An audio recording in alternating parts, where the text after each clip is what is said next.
Fourth Estate presents The Complete Blood, Sweat and Tea, written by Tom Reynolds, read by Daniel Philpott.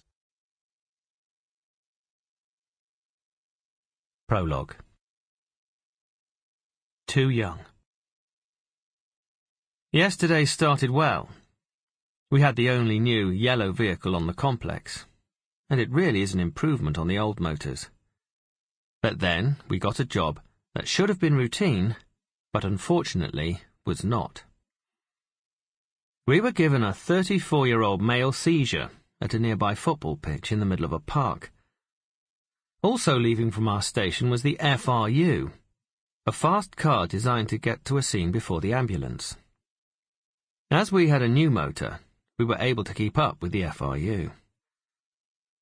Arriving at the top of the street, we were met and directed by some of the patient's football teammates. Unfortunately, the patient was 200 yards into the park, and there was no way we were going to get the ambulance onto the field. The council had built a little moat around the park to stop joyriders tearing up the grass in their stolen cars.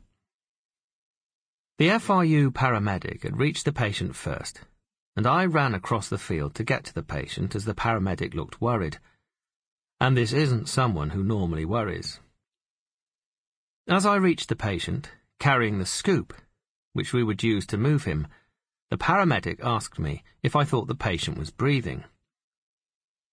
The patient was Nigerian, and it is not racist to say that sometimes detecting signs of life on a black person is harder than if the patient is Caucasian. White people tend to look dead. Black people often just look unconscious. Also, a windy playing field at dusk is not the ideal circumstance to assess a patient. "He's not breathing," I told the paramedic, just as my crewmate reached us. "Shit," replied the paramedic. "I left the FR2 in my car." An FR2 is a defibrillation machine which is used to shock a heart back into a normal rhythm. In the UK, emergency medical technicians, EMTs, are allowed to use this piece of equipment, and rapid defib shocks are essential in certain forms of cardiac arrest. I had to run 200 yards back to our ambulance to get this now vital piece of kit.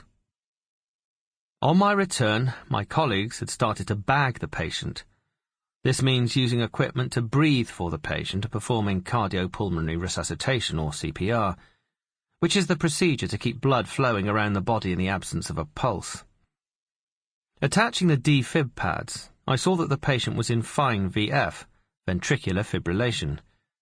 This is a heart rhythm which means the heart is quivering rather than pumping blood around the body to the brain and other vital organs. Technically, the patient is dead, and without immediate treatment, they will remain dead.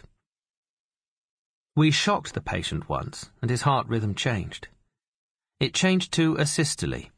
This means that the heart is not moving at all, and it is much more difficult to restore life to the patient with this form of rhythm.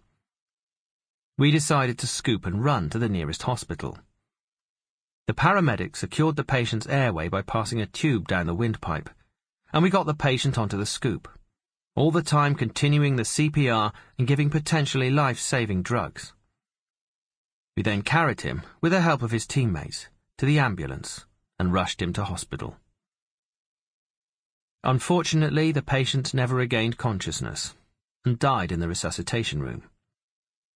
34 years old, normally fit and healthy, and he drops dead on a football pitch.